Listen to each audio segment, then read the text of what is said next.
कोटा से अगली खबर, 200 करोड़ ठगने वाली अपेक्षा ग्रुप कंपनी से जुड़ी हुई इस वक्त एक बड़ी खबर चलिए आपको बता देते हैं। गुमानपुरा थाने के एसएचओ और एएसआई पर इस मामले में गाज गिरी है। एसएचओ लखनलाल मीणा और एएसआई रिहाना सस्पेंड हो गए हैं। दरअसल कंपनी की प्रॉपर्टी बिकवाने में मदद करने के आरोप उन पर लगे हैं। पुलिस कस्टडी से आरोपियों को भेजकर करवाई गई प्रॉपर्टी की रजिस्ट्री और एसपी केसर सिंह शेखावत ने इस पूरे मामले को गंभीरता से लिया, प्रमुखता से लिया। दोनों के सस्पेंड के आदेश भी जारी हो गए हैं। तो बड़ी गाजगिरी है। मामला दरअसल आप समझने की एक बार कोशिश कीजिए। कोटा से जुड़ा हुआ 200 करोड़ ठगने वाली अपेक्षा ग्रुप कंपनी से जुड़ी हुई ये बड़ी खबर जिस पर कार्रवाई की गाज गिरी है गुमानपुरा थाने के एसएचओ और एएसआई पर। अधिक जानकारी के साथ सहयोगी भंवर एस चारण कोटा से इस वक्त हमारे साथ लाइव जुड़ चुके हैं। भंवर, 200 करोड़ की ठगी से जुड़ी हुई जो प्रकरण सामने आई थी उसमें गुमानपुरा थाने के एसएचओ और एएसआई पर गाज गिरी है। कैसे ये प्रक्रिया आगे बढ़ी और सस्पेंशन के क्या निर्देश, अभी औपचारिक ऐलान उनका हो गया है? भंवर, क्या पूरी जानकारी?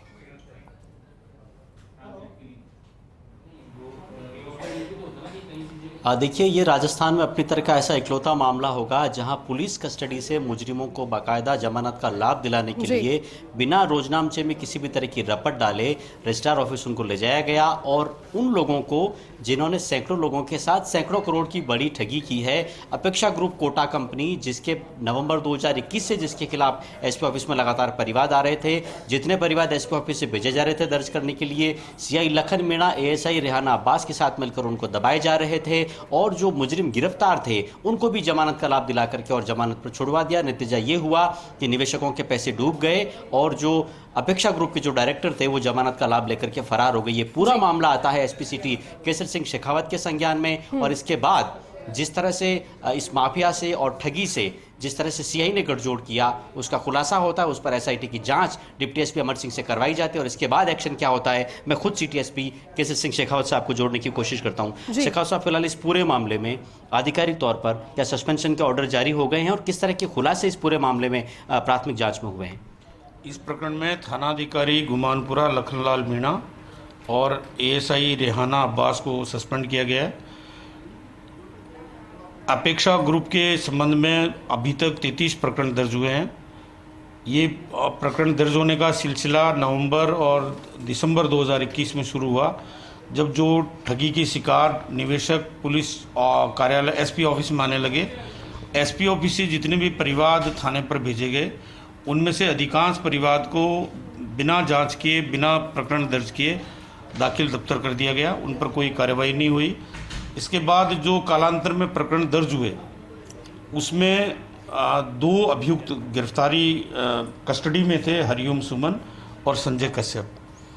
वो जब पुलिस कस्टडी में थे, पुलिस रिमांड पर अनुसंधान के दौरान उनको जमानत का लाभ दिलाने के लिए बिना रोजनामचे में किसी तरह की प्रविष्टि के अनाधिकृत तौर पर उनको रजिस्ट्रार ऑफिस भिजवाया जाकर कुछ दस्तावेज एग्जीक्यूट कराए गए, जिसको आधार बना करके उनकी जमानत हुई। न्यायालय ने अपने जमानत के आदेश में भी उस तथ्य का उल्लेख किया है। इसके बाद ये लोग जो ही जमानत का लाभ मिला वहाँ से फरार हो गए। बाकी प्रकरणों में इनकी तलाश जारी है। जिस रेहाना अब्बास को सारे परिवार सुपुर्द किए गए थे जांच में, उसके द्वारा भी कोई कार्रवाई अमल में नहीं लाई गई।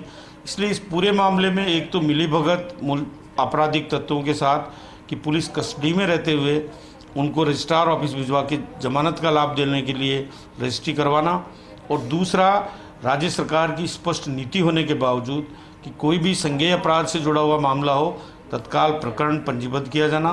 पुलिस मुख्यालय द्वारा भी बार बार इसको बहुत गंभीरता से इन सब निर्देशों की अवहेलना हुई है। लेकिन जो अपेक्षा ग्रुप की ठगी है उसके बारे में क्या कुछ जानकारी मिल पाई? कितना बड़ा ये ग्रुप है, कितने निवेशकों को ठगा है? बताया जा रहा है कि इसमें कई अधिकारियों का भी पैसा लगा हुआ है। अभी इसमें मोटे तौर पर 3 मुख्य अभियुक्त हैं, मुरली मनोहर नामदेव, हरिओम सुमन और संजय कश्यप। इन लोगों ने इसको विस्तार देने के लिए 38 डायरेक्टर्स और बनाए, जिसमें डायरेक्टर्स का इन्वेस्टमेंट भी है, उनके परिजनों का इन्वेस्टमेंट भी है, उनके रिश्तेदारों का भी है और उनके द्वारा मोटिवेटेड लोगों का भी है। इसमें जो 38 डायरेक्टर्स हैं उनमें से कुछ बेनिफिशियरी भी हैं, कुछ की मुख्य अभियुक्तों के साथ मिलीभगत भी है। इसकी छानबीन की जा रही है और उनमें से कुछ डायरेक्टर्स अभी अरेस्ट भी हुए हैं। तो इस पूरे प्रकरण में 3 जो मुख्य अभियुक्त हैं उनके अलावा कुछ डायरेक्टर्स भी मुलजिम हैं। इनके पूछताछ के दौरान, सर्च के दौरान काफ़ी महत्वपूर्ण दस्तावेज भी पुलिस को मिले हैं।